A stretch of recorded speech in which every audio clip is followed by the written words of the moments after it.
The greatness of culture can be found in its festivals. May you find the delights of life these days and brings prosperity for you. Hi friends, welcome. My name is Neha and you are watching Futureinstore. On the occasion of Ganesh Chaturthi, we will learn 5 investment lessons from Lord Ganesha. When it comes to financial planning, while the big picture is essential to remind us of our goals, we also need to develop the attention to detail and make small but regular investments. Lord Ganesha is also known as the Lord of Prosperity. On the festival of Ganesh Chaturthi, let us look at the lessons we can draw in building our wealth from the great Lord himself. Lesson 1. You just need to start. Ever wondered why Ganesh Chaturthi is celebrated at the beginning of the 10-day long festives? It is to remind us that most important part of any journey is to begin, which is the curse of financial planning as well. It serves us nothing to only talk about financial planning. We must begin now. The earlier you start, the better it is, given the time works on your money and compounds it.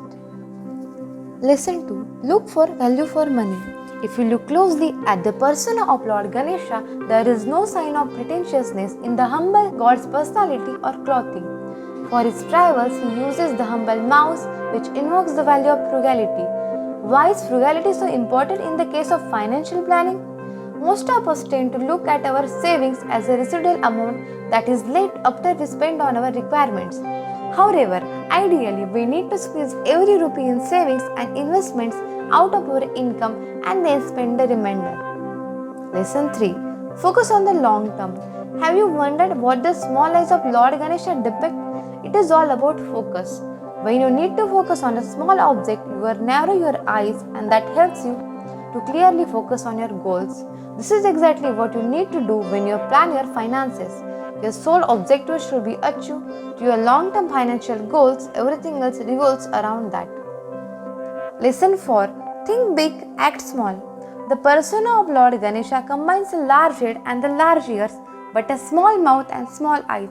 It depicts a mind that is intellectually sophisticated to see the big picture, ears that can learn and the grasp all the while, a mouth that is used sparingly, and eyes that are narrowed and focused on the details.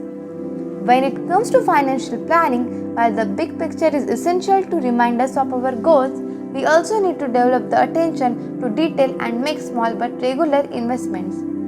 Lesson 5. This too shall pass.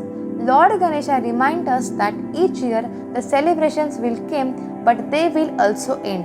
However, the memories and the hopes of good times linger on. This is a great lesson from a financial planning perspective. We have to make the best of our good times while reconciling with the fact that when it comes to financial planning, there will be a good times and challenging times too. Financial ignorance leads one to a vicious cycle of financial doom. Inadequate knowledge leads to indiscipline, which makes one vulnerable to monetary losses and mounting debt, as also the lure of quick money promised by unscrupulous market players. In the long run, your investment into equities will earn you substantial returns, which is why you should begin investing as early as possible. No better time than Ganesh Chaturthi to embark on this fulfilling voyage. Happy investing! Thank you.